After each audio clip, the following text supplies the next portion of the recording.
প্রধানমন্ত্রী কদিন আগেই বলেছেন, এই 2 দিন ধরেই তিনি বলছেন যে তাকে নাকি কিছু রাজনৈতিক দল উৎখাতের চেষ্টা করা হচ্ছে। তা আমার বলা হচ্ছে, রাজনৈতিক দল উৎখাতের চেষ্টা করবে কেন? কারা আপনাকে উৎখাতের চেষ্টা করছে?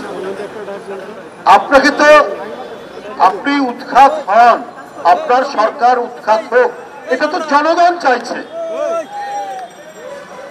আর ক্ষমতায় আসা না আসা এটা কোনো রাজনৈতিক দলের উপর তো নির্ভর করে না, এটা নির্ভর করে জনগণের উপর।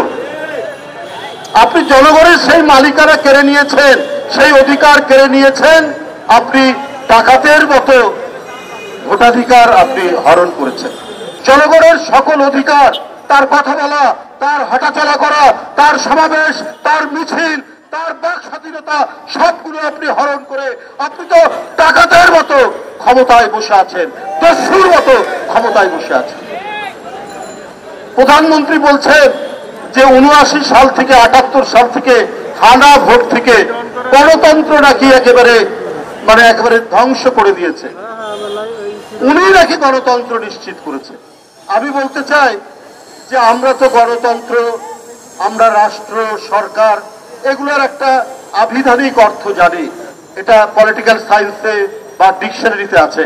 কিন্তু শেখ হাসিনার আপনার যদি রাজনৈতিক যে তার চিন্তাধারা, তার কথা যদি আমাদেরকে জানতে হয়, তাহলে শেখ হাসিনার জন্য আলাদা একটা ডিকশনারি, আলাদা একটা পলিটিক্যাল সায়েন্সের ডিপার্টমেন্ট করতে হবে। তারপরেও বলতে হবে যে শেখ হাসিনা সুশাসন চালাচ্ছে, এটা শেখ হাসিনার ইচ্ছা, এটা শেখ হাসিনার মামার বাড়ির আবদার। উন্নয়নের কথা বলেন, শেখ হাসিনার উন্নয়ন কি?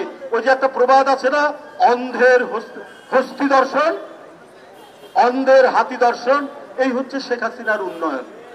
মানুষের উন্নতি নাই, মানুষের কথা বলার অধিকার নাই, মানুষ অনাহার ক্লিষ্ট, মানুষ অভুক্ত, তারপরেও শেখ হাসিনার উন্নয়নের কথা বলতে হবে।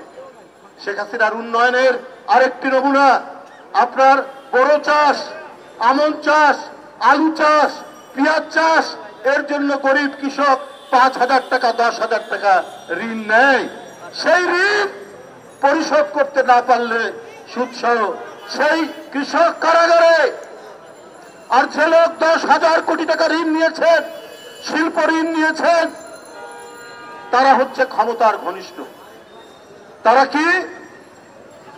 তারা কিন্তু প্রকাশ্য আলোতে ঘুরে বেড়াচ্ছেন এবং সরকারের পাশে থাকেন তারা। এইটা শেখ হাসিনার সুশাসনের একটি নমুনা। 10,000 টাকার জন্য গরিব কৃষক কারাগারে, আর 10,000 কোটি টাকা যিনি নিয়েছেন নিয়ম বহির্ভূতভাবে, তিনি শেখ হাসিনার সরকারের পাশে থাকেন। এই হচ্ছে আপনার দৃষ্টান্ত।